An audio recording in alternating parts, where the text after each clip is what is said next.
में राजा पाल सिंह अच्छा जितना कानू घर में हो सामी बालक रहबे गालैया सबके पैका पुलिस के पठा के लड़का उठवा दे गालैया हो सामी सबके राजा अपना दरवाजा पर लागे गालैया पथल पर पटक के प्राण छीन ले गालैया नहीं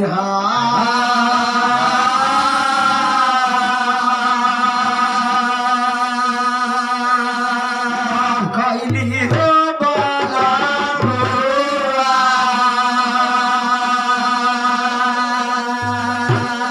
स्वामी जी कोनो या पारा दाना कसूर के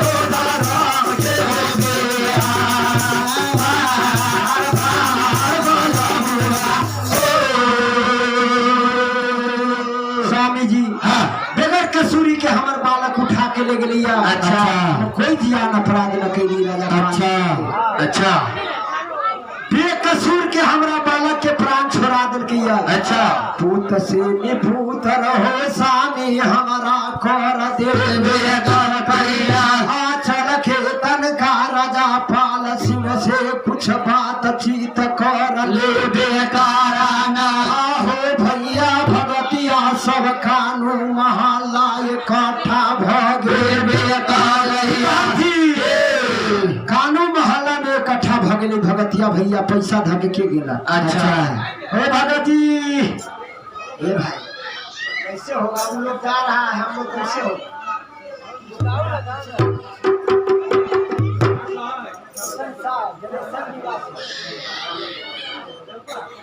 किशन शाह कानू जलेसर निवासी डाली में जो धरती ना देखे न पेलिया गुप्त दान करके देखी ना ये भैया भगतिया की कहती कि चल के कुछ बातचीत कला है स्वामी। अच्छा ताके दिल के अरमान मन के अरमान हमारा पूरा भजय बेकाराना सब खानू इकट्ठा हो भैया भजे बेकाराया लेकिन राजा पाल सिंह के डर से कोनो कानून हिल बेकाराया ये अपना सबसे कोई उपाय न हो। अच्छा राज पलवैया में पावन घर कानू पावन घर कानू में अच्छा सबके मानजन ही राजा गणनाथ महाराज। अच्छा वो तो उसी ढीक पर बैठल है। अच्छा राज पलवैया के हाल की जाने अच्छा से न तरे भाई चल के बाबा गणिनाथ के लालिस दो देवे बेकाराना सब कानू मिल के बाबा गणिनाथ के लालिस दो देवे काराना चाला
रहे। अच्छा सब अपना अपना घर से निकल के गेली कहाँ कहाँ जहाँ बाबा गणिनाथ रहे तप में लागल। अच्छा बाबा गणिनाथ कोनो आदि गुदी देवता न रहे। अच्छा भोले शंकर के झोरी के भभूत से मनुष्य रहे बनल। अच्छा कोनो साधारण मानव न रहे। अच्छा भैया भगतिया हाँ। ताई समय में सब कानू जाके पुगली उसिरडीह पर। अच्छा बाबा गणिनाथ अपने हो भैया यलख निरंजन लग बेकारैया जाटा बाबा उरमा के पैसा सलरा बेकारैया ताई समय में कानू वर्ग फूग गे बेकारैया गोरहा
भैया हाँ। बाबा गणिनाथ जब हल्ला सुनल कई अच्छा अपन माजर हो भैया बाबा गणिनाथ खोल दे बेकारैया आता इस समय में नाजर गणिनाथ के पर गे बेकारैया जितना कानू वर्ग राज पद भैया के रह बेकारैया सब कानू वर्ग पर नजर पर गे बेकारैया हल्के बाबा गणिनाथ महाराज हाँ कि हो भाई साहब हाँ तू सब कला लाए उसिरिडी पर देखो तो कुछ जोड़े छे। अच्छा आ ये उसिरिडी पर आला तू सब घर बनावे। अच्छा ये उसिरिडी पर तोरा कोनो गुंजाइश हो तो अच्छा न अनाज उपजी छे हाँ आ न पानी मिली छे। अच्छा आ तू एगो कला ला अच्छा आ पारा लई विपतिया हो बाबा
गणिनाथ हाँ बड़ा जुलुम हो गई हो बाबा।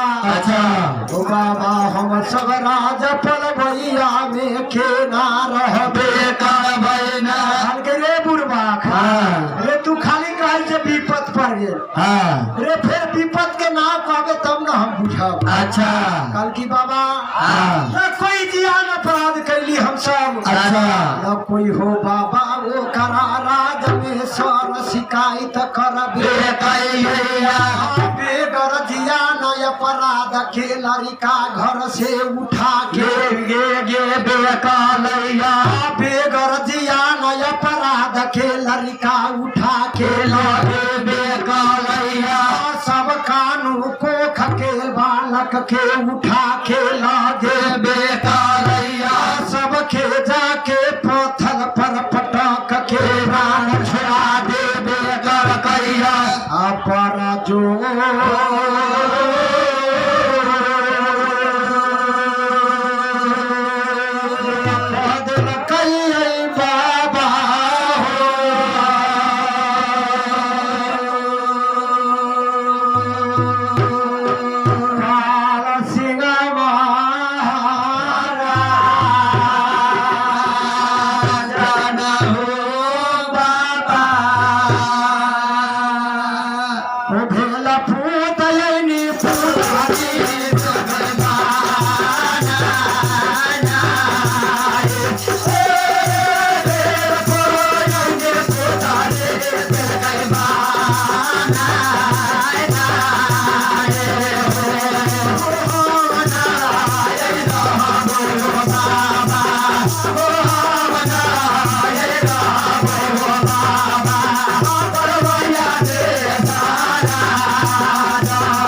भैया बाबा गणिनाथ से सब कानू पर कहे कि राजा पाल सिंह परम चंडाल बन गई हो बाबा।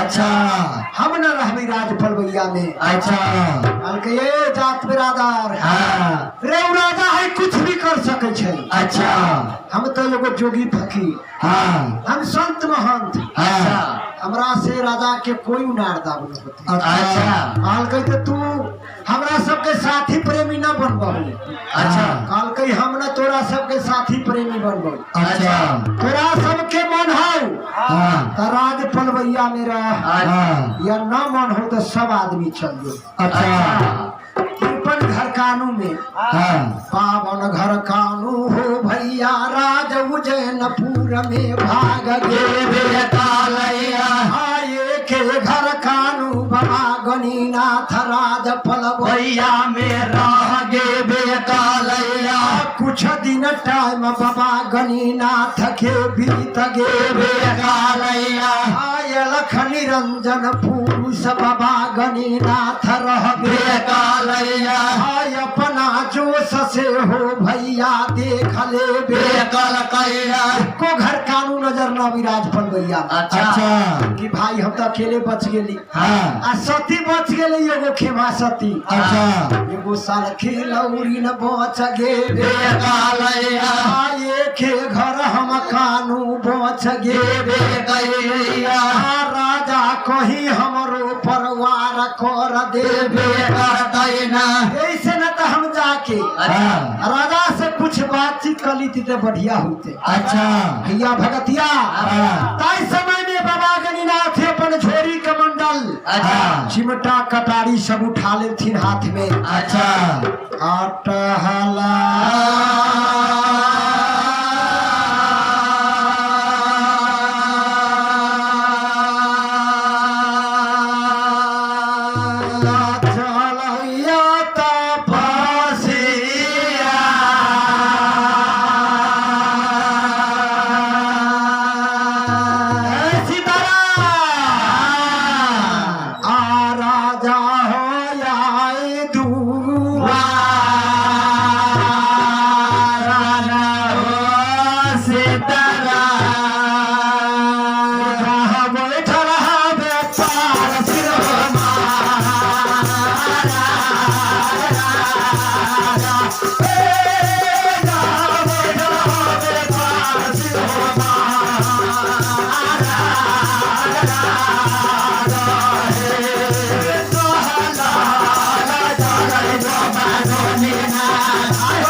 अच्छा जतेक बाबू भैया नगर बस्ती के हाँ सती सतवर्ती सब बैठल छथिन। अच्छा ओहिना राजा पाल सिंह के गद्दी भरल रही। अच्छा भैया भगतिया हाँ भैया आई समय में बाबा गणिनाथ अपन झोरी कमंडल अच्छा चिमटा कटारी लेके फूक गई। अच्छा भगतिया भैया हाँ भैया जाके के पैर पर बाबा गणिनाथ ठार भगे देवे कालैया राजा के सामने ठार भगे देवे कालैया भगतिया तो धर्म में बहुत बात है। अच्छा यही ना एक पैर पर देखल की राजा पाल सिंह हाँ तो टोटल रोआ खड़ा हो गई डर से। अच्छा कि जोगी कहाँ की आ गए। अच्छा आदौरदा